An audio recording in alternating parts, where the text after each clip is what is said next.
Hey, you guys, it's Tina Wolfe with The Random Show, and today we're interviewing Johnie Palmer.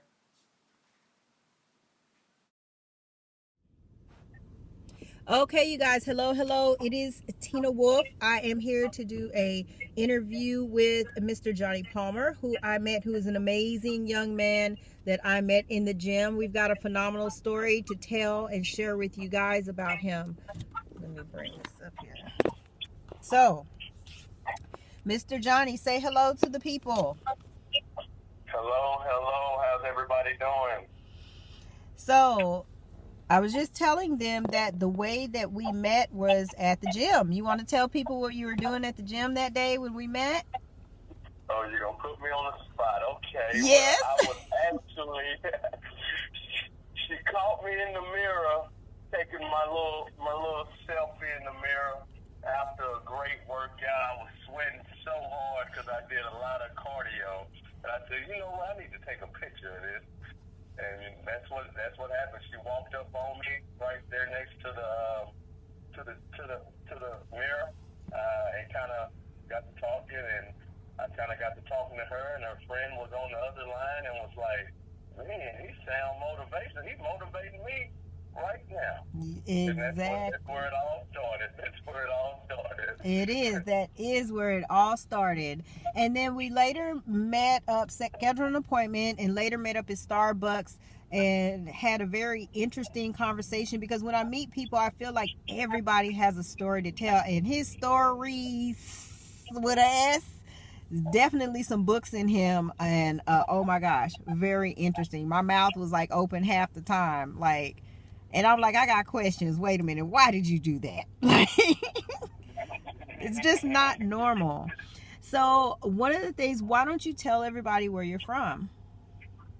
I'm from Dallas, from the Oak Cliff area. I graduated from Dallas Carter in 1997. Okay, awesome. And one of the vulnerable things that you shared with me was about one of your parents. You want to, I think, to me, this is where your story kind of starts, you know? Um, Yeah. so, you want to kind of tell us? Yeah, absolutely. I grew up with a single mom. My brother and I. My dad killed himself when I was 9 months old, so I never got a chance to really meet him, and my mom didn't remarry, so I never grew up with a father figure in my home. So it's kind of, where that started. Mm-hmm. And then, kind of tell us, kind of like you started getting into a little trouble there, and then just take us from there and lead us up to where you are now. Okay. Well, I've always kind of, I wasn't a bad kid growing up. I'll say that. Right. Wasn't a bad kid. My mom did great with us. You kind of started. I started kind of turning. I've always had my little ways and was kind of doing little things here and there. Kind of that was troublesome things coming up in high school, but I really got into it when I did go to college. It kind of I went to college in Mississippi on a full scholarship for football. Didn't honestly, I never played football until my senior year in high school, and that was my first time ever playing, and I ended up getting a full scholarship for it. I actually played soccer all my life from age 4 to till I graduated high school. So that's kind of what everyone thought that I was going to do, and I picked up on football and then did that. So I went to Mississippi and stayed there for a couple of years, but I did started getting in a lot more trouble there, and I started kind of getting into the drug game a little bit, Mm-hmm. selling a little weed. Yep. That's where it A all started. little weed. It started selling. It started selling. I say started, okay? Okay, my bad. I'm Okay, like, don't you okay. leave out the juicy stuff now. That's where it started. And I'll be honest, my very first time ever attempting to really sell some weed, I bought a pound of weed when I was in college, my freshman year in college, and I very first time with that pound on the way back to Mississippi, I got caught in Louisiana. You know, I was in the car with some buddies that didn't even know that I had it. Wow. Until we got pulled over. And so they saw me get taken away in a police car. And I'm thinking, okay, we're just going to be able to get me out with a couple of $100. And that didn't happen. So 5 days later, I was finally able to get out. Wow. And, you would have thought that kind of made me think twice about some things. And it definitely did for a short period of time. And then I was right back at it. Right back at, get off that horse and get right back on, eh?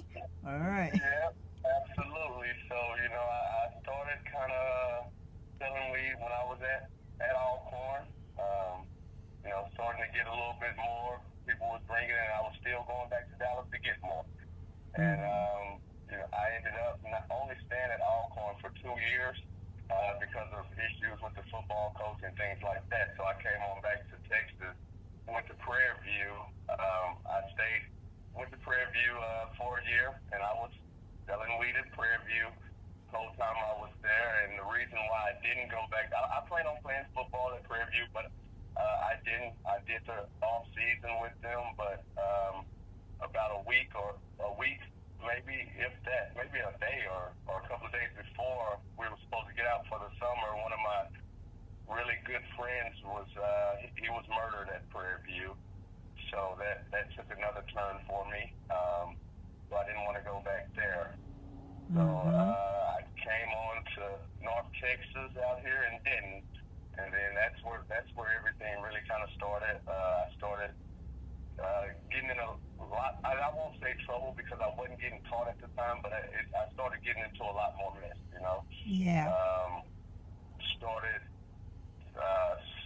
selling a lot of weed. You know, I was getting pounds after pounds. You know, and I was making great money at it, and it just kind of went from there. You know, I started dibbling and dabbling in selling other kind of drugs. You know, as well. So I was making a very sufficient amount of money. You know, yeah. I was kind of big time in the Dallas area. You know, a lot of people knew who I was, and I mean, honestly, they still do know who I am from those days. You know, but Yeah. I mean, I've done a lot. I've seen a lot. I mean, I've been places where I never thought that I would even end up. You know, like visiting a connect in Mexico City in jail that was locked up. You know, my connect was he was a real kind of like a cartel kind of guy. You know, he was locked up in prison for the whole time that I was dealing with him. You know, I had never seen him for the first 2 years of me dealing with him. It was all phone conversations, things like that. So I finally made a trip out there and actually went to visit him in jail. And that was one of the craziest experiences that I've ever experienced before. In jail. And when you went inside the jail, like, just for a visual for some people, just like a quick visual, because when you see jail on TV, you see 2 bunk beds and a cell and a silver toilet. So can you just paint for us a picture for those, you know, that didn't get to hear your story? Paint for us a picture what this particular cell looked like. Okay, so this wasn't what I was expecting. Like I said, I had been to jail, you know, and I had been to jail a couple of more times after my first time that I told you. But it was just, you know, for maybe getting caught with a bag of weed or something like that, and you know, I'd be out the next day. So nothing too crazy, too serious. But I did go to this particular jail in Mexico City. They call it the biggest jail in Mexico. It holds over 15,000 inmates, so it was kind of crazy. But long story short, I get to the part of the building to where my guy was at, and it was about 6 of them over there in that part, but all of them were like millionaires. You know, they had a substantial amount of money, so they were living a little different. You know, my guy comes out. When I get there, he comes out. He has on linen suit. He has piece and chain on. Has more money in his pocket than I took on my trip. Has on some gators on his feet. You know, so I'm like, wow. Okay, and you're really living it up in here, you know. Right. So I go to his cell, and his cell was very unique, very different from everyone else's. He had a king-size bed, had all his shoes and clothes in his cell. They made a shower for his cell instead of him having to use community shower. You know, they had towel, like ceramic towel laid on his floor, so he didn't have the regular concrete floors. He had fiberglass on the bars of the cell, so you just couldn't stick your arms through there. He had freaking curtains on his cell as well. So Curtains. Yeah. He could bring women in, you know, and he would even let his friends, the other guys over there, use his room for when their wives or girlfriends or whatever came as well. So, you know, this was something that I've only seen on TV, if I've even seen that on TV before. I was gonna say I never seen that on TV. Like I didn't see that. Like, you know, you hear about, you know, you kind of hear about the stories of these big time people, how they live, you know, but I actually got a chance to see it, you know. right. And what's so crazy about it is, you know, like I say, the guards are right there, so they see everything, you know. We actually, I drank more liquor, more weed in jail than I did outside of the jail. Oh, I mean, wow. he had some pounds of weed in jail. So right. It was crazy for me to actually see this, for him to tell me, just go get one of those bags and just roll up. So, you know, I mean, I felt like I was living in a movie at that time, you know. That's when I felt like, oh, can't nobody tell me nothing. Right. Ain't nobody doing it like this. You know? Not at all. You know, it was crazy. It was a very, very crazy experience. But, you know, honestly, you know, it was all a part of my plan. You know, God's plan for me. I have seen and did things that I never thought that I would do and see, you know, in my life. And, but, you know, he's definitely brought me into a different time and took a different time from my life, you know.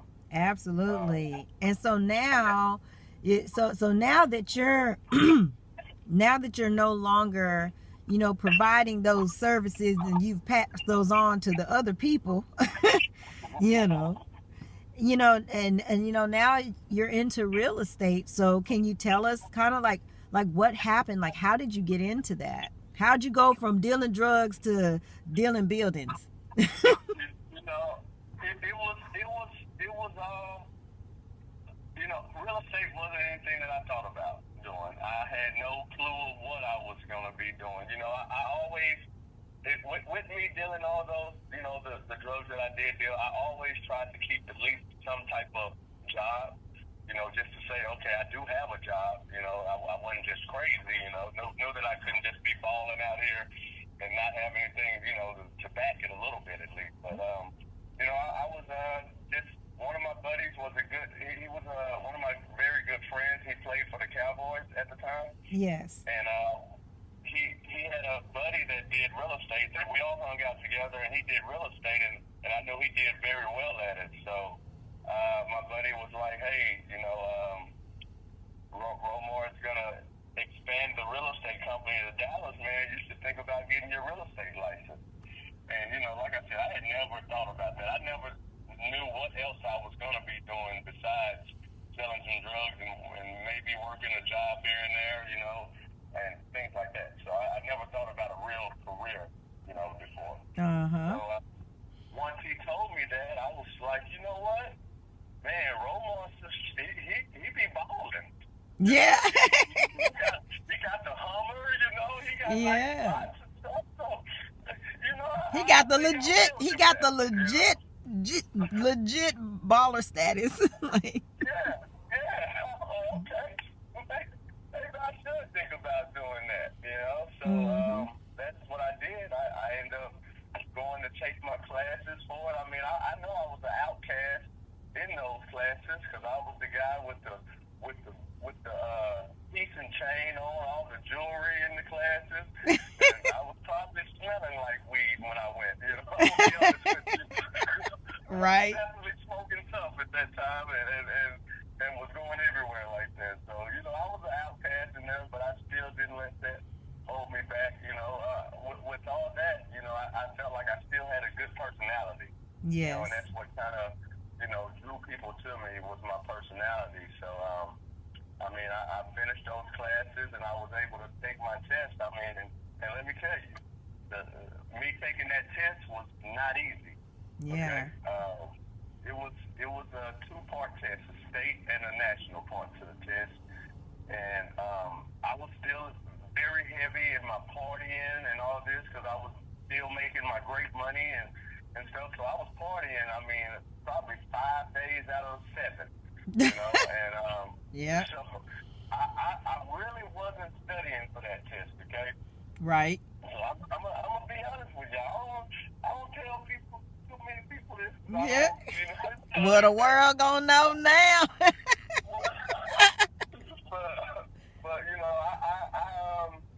it took me. Okay, so the first I passed part of it after 3 tries, and mind you, it takes $60 each time you take the test. Okay, so I passed the first part. I passed the national part after 3 times, but I was still struggling with that state part of that test. And $600 later, which is a total of 10 times, I finally passed that thing. I didn't give up on it. I can tell you that I didn't give up. That's a true story about not giving up. If you ever thought about giving up on something, yeah. Don't give up, So yeah. I didn't give up. I finally passed that joker, and I've been selling real estate ever since. So it's been a blessing. It's been a wonderful thing. That is awesome. That is an amazing story, and I thank you for creating space and taking time for that to share that with us. Now, you are in the DFW Metroplex area, right? Yes, I am. I'm with a company called Halo Group Realty, but also my team is Palmer Premier Group. So if you ever see that, and hashtag Mr. Sell Your Home. So if you ever see that come across your Facebook, that's me. Hashtag Mr. Sell Your Home. All right then. Absolutely. So I'm all over the DFW area. I do from wholesaling to I help people buy homes. I help them sell their homes. I help people find leases. I kind of do it all. So if anybody needs any kind of help in the real estate world, I can definitely help you out. Absolutely. I think that you have made a tremendous mark in this world, and people hearing this story, and especially people that have derived from the area where you resided, in your youth. It's going to be so important. You shared with me a text message, and then I want us to close on that note. I know you probably don't have it pulled up because I'm kind of putting you on the spot, but can you kind of sort of just give us just a little tidbit of what your friends said to you about your transformation? Give me a second. I'm gonna pull it up, and Okay. I'll read straight from it. Okay. Okay. 1 second. Get to my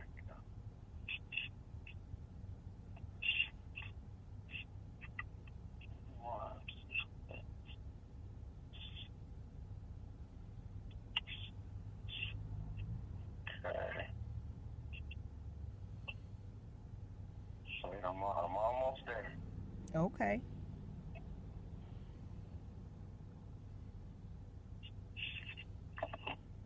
All right. So I got this message from a guy. He went to high school with me. I really didn't even know that he knew me back in high school because he was a little younger. But he sent me this. He was like, when I first saw you after all those years, man, I only saw red with the braid. Now I can only see red in the tailored suits with well-educated grammar. I know it don't mean shit to you, but I'm proud of you for being a good role model and doing something positive with your life and motivational as well. nobody who knows you now would ever know there's a goon under that suit and tie. But I mean all this with greatest respect. So, you know, I just told him, man, that really means a lot to me. That's why I really appreciate it. You know, I never knew what my life would, how my life would end up. I still thank my boy to this day for giving me the idea to get into real estate. And, you know, he ended with saying, man, I can still see you walking down the hallway with the braids and Carter jersey talking about kicking Kimball Land. That was one of our rival schools. On the crash their pep rally. Never would I have seen this version of you. But you are a great in from the hood came up story. Right. You were always good people, but you was a real Cliff in. Now you selling $500,000 homes and got a family and wearing suits and motivating people to better themselves. So that, I can't lie, that right there touched me a lot. You know, honestly, I do get a lot from people, you know, that tell me, man, you don't even know. You motivate me, bro. I don't know how you did it, what made you do it. You know, you just totally turned your life around. You know, like how did you do it? But you know, for them to tell me that it motivates them and makes them want to be better, you know, it definitely that's something that I love to hear, and it makes my day just by that, you know. So.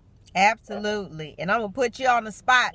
He's got a book coming out soon, y'all, all about his story. So you definitely going to have to, you know. She going to speak that into existence. I said that's what I need to do. And I'm going to have to get on it because she ain't going to let me rest.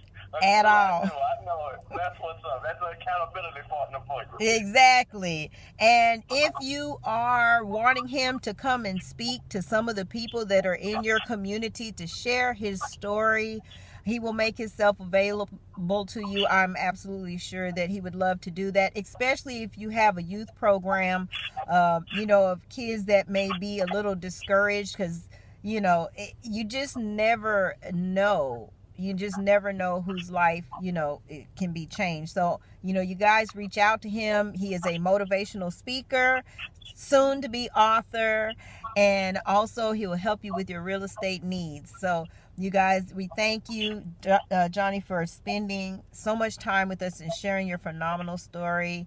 And we look forward to reading your book and seeing your movie as well. I'm going to just throw that in there, too.